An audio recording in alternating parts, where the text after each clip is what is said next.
Si tu penses que ton problème d'argent vient des grosses dépenses, tu risques de passer complètement à côté du vrai danger. Dans cette vidéo, je t'explique pourquoi ce ne sont pas les achats exceptionnels qui plombent ton budget, mais les petites dépenses du quotidien. Le café par-ci, le snack par-là, l'abonnement oublié, rien de choquant, rien de dramatique. Et pourtant, mis bout à bout, ça peut littéralement saboter tes finances sans que tu t'en rendes compte.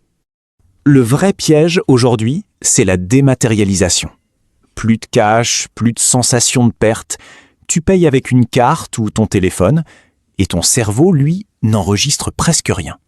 Résultat, tu consommes plus, sans douleur, mais pas sans conséquences. On va voir ensemble comment ces petits plaisirs manipulent ta perception de l'argent, pourquoi ils sont si dangereux sur le long terme, et surtout, comment reprendre le contrôle, sans devenir frustré ou extrême. Parce qu'au fond, ce n'est pas une question de se priver, c'est une question de reprendre le pouvoir. On s'est tous déjà posé la question en regardant son compte en banque à la fin du mois. Mais où est passé tout cet argent ? Et souvent, les coupables ne sont pas ceux qu'on croit. Non, le vrai mystère, ce sont ces toutes petites dépenses, celles qui s'infiltrent au quotidien, sans même qu'on s'en rende compte. C'est la grande question. Où file vraiment notre argent ? Eh bien, il ne s'agit pas d'une fatalité, mais d'un mécanisme bien réel. Et l'idée ici, c'est de le décortiquer ensemble. Parce que, une fois qu'on a compris comment ça marche, on a déjà fait la moitié du chemin pour reprendre le contrôle. Et voilà, notre adversaire du jour, les dépenses invisibles. L'image du sable qui glisse entre les doigts, elle est parfaite. Chaque grain semble, insignifiant, mais à la fin, il ne reste plus rien dans la main. Un café par-ci, une livraison par-là, ça parle à tout le monde, n'est-ce pas ? Bon, maintenant, entrons dans le vif du sujet. Parce qu'il faut bien comprendre une chose, ce n'est pas qu'une histoire de chiffres, c'est d'abord et avant tout une bataille psychologique. Notre propre cerveau, en fait, nous tend des pièges. Voilà, tout est dit. C'est le cœur du problème. Notre cerveau est comme programmé pour se dire que ce n'est pas grave. Dépenser 2, 3 ou même 5 euros, ça paraît anodin, sans aucune conséquence sur le long terme. C'est un réflexe, une erreur de perception naturelle, mais qui, mise bout à bout, coûte vraiment très très cher. Alors pourquoi on tombe dans le panneau à chaque fois ? D'abord, il y a la puissance de l'habitude. Ce petit café, c'est un rituel, on n'y pense même plus. Ensuite, il y a les paiements numériques. Tellement facile, tellement rapide qu'on ne sent plus l'argent partir. C'est devenu quasi indolore. Si on ajoute à ça notre amour pour le plaisir immédiat et ce fameux biais qui nous fait tout sous-estimer, eh bien, on a le cocktail parfait. Le piège est redoutable.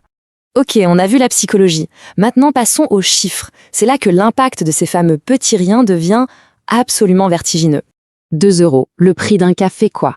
En soi, ça ne représente rien, on est d'accord. C'est une somme qu'on dépense sans la moindre hésitation. Sauf que, voilà la magie, ou plutôt la tragédie, de l'accumulation. Ce même petit café à 2 euros, pris chaque jour, se transforme en 720 euros à la fin de l'année. 720 euros. Envolés. Disparus dans la nature. Et le café, ce n'est qu'un début. Regardez comment ça s'applique à tout. Les abonnements qu'on a oubliés, les frais de livraison pour gagner du temps, le petit achat impulsif sur Internet. Chaque ligne, prise séparément, semble gérable, mais faites le total annuel. Et là, on parle souvent d'une somme qui pourrait financer un vrai beau projet. Et maintenant, si on retournait complètement le problème. Parce que le vrai coût, ce n'est pas juste l'argent qu'on a dépensé, c'est surtout l'argent qu'on aurait pu gagner. Le vrai déclic, c'est de se demander, et si tout cet argent, au lieu de disparaître, se mettait à travailler pour nous ?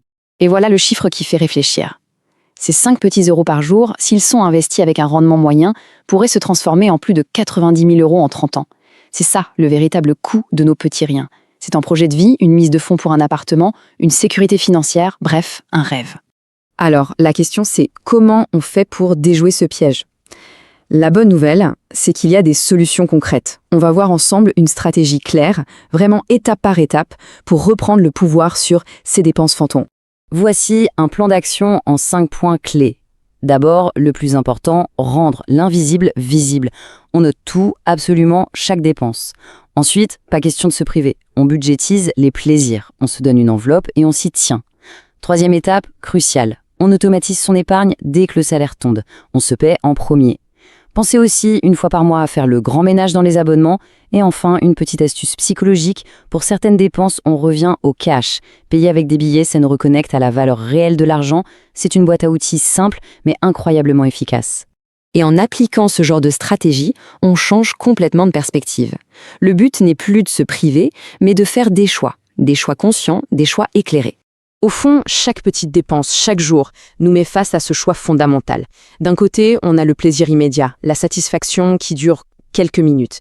Et de l'autre, on a la construction, brique par brique, de nos projets, de notre sécurité, de notre liberté future. Et c'est vraiment le message le plus important. Reprendre le contrôle de ses finances, ça ne veut pas dire vivre une vie de moine. Absolument pas.